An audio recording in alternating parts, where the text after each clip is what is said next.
Before 3D gaming became the norm, before we were soaring through the open skies in Star Fox 64 or Pilot Wing 64, there was one game that broke new ground on the Super Nintendo: Star Fox. A game that didn't just push the hardware, it practically warped into the future. Yeah, I know it sounds cheesy, but it is true.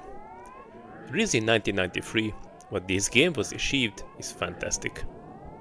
This was my very first game on my Super Nintendo back when I was around 12 years old. I played Star Fox before on my friend's SNES, so I knew what I can expect, but it still blew my mind.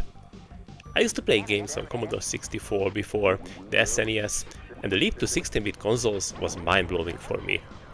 Lately, I had decided to see how Star Fox holds up 32 years later. Hold on for a second. 32 years?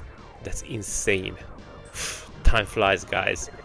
So, in this video, I revisit Star Fox on the Super Nintendo to see what this game can offer to retro gamers today.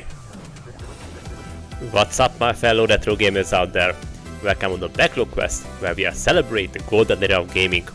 I'm Mr. Zolsta, your guide through gaming's greatest gems. Buckle up, as the time machine is ready to launch. Back in 1993, Star Fox hit the SNES and changed everything. Developed by Nintendo's EAD team and programmed by Argonaut Software, it was one of the first console games to feature true 3D polygonal graphics. This was thanks to the Super FX chip, a custom graphics accelerator built directly into the cartridge. Without it, the SNES simply couldn't handle 3D rendering at this scale. The game was directed by Katsuya Eguchi, but one of the most crucial figures behind this technology was Dylan Cuthbert, a British programmer who worked at Argonaut. He had already created 3D tech demos on the Game Boy, catching Nintendo's attention. That collaboration led to Star Fox, and the result was a technical marvel. Star Fox is an on-rails space shooter where you pilot the R-Wing, a sleek spacecraft built to take on the forces of the evil Andros. The game features multiple routes through the Lyat system, adding replayability as you curve your way through enemy forces. There's a good variety what you can do with your air-wing. You can tilt, roll, and even do a barrel roll to deflect enemy fire. Shooting down enemy ships feels great, and the game's bosses are particularly cool. Here I had to mention that despite the game is 32 years old at the time of making this video, everything feels good. The SNES does not have analog controls, however the movement of the ship does not feel stiff. You can quickly adapt to the controls, but you can change them in the menu to use the one which is the best for you. And let's not forget your team: Falco, Peppy and Slippy. Even as a 12-year-old boy, I was not really excited about the animals as team members, but I have to admit, they are cute, and their personalities and chatter throughout the radio gives a special charm to the experience. Sometimes they ask you to help as someone is on their boogie, and if you shoot down their foe, they thank you. If you accidentally shoot them, they warn you to be more careful, and if you shoot down their target, they complain that you took their target. After each mission, your team fly into your form, and they check on each other if everyone is okay.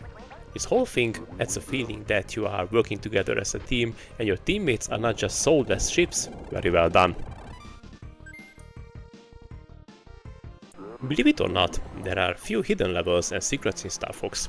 One of the strangest is the black hole level, which you can access by flying through specific asteroid formations in the second stage, the asteroid belt. Inside you'll find swirling vortexes that act as teleporters to different levels. Then there is out of dimension, an eerie secret level that feels like you left reality entirely. By shooting a certain large asteroid in the asteroid belt, you get sucked into a bizarre realm where paper planes attack and the game ends with the end screen that never actually lets you finish. It's one of the weirdest Easter eggs on the SNES. So, the main question of this video: should you play it? Star Fox was a groundbreaking game in 1993, and even today it remains an important milestone in gaming history. The Super FX chip paved the way for 3D gaming on consoles, and the game's blend on sci-fi action and memorable characters created a legacy that still lives on today.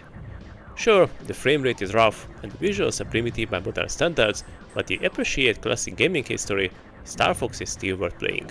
And without it, we wouldn't have gotten the fantastic Star Fox 64 or Star Fox 64 3D on the 3DS, which was a fantastic experience for me. I really would like to see the remake of the SNES version on the 3DS, but unfortunately this is not going to happen. So, have you played the original Star Fox? Do you think it still holds up today? Let me know in the comments.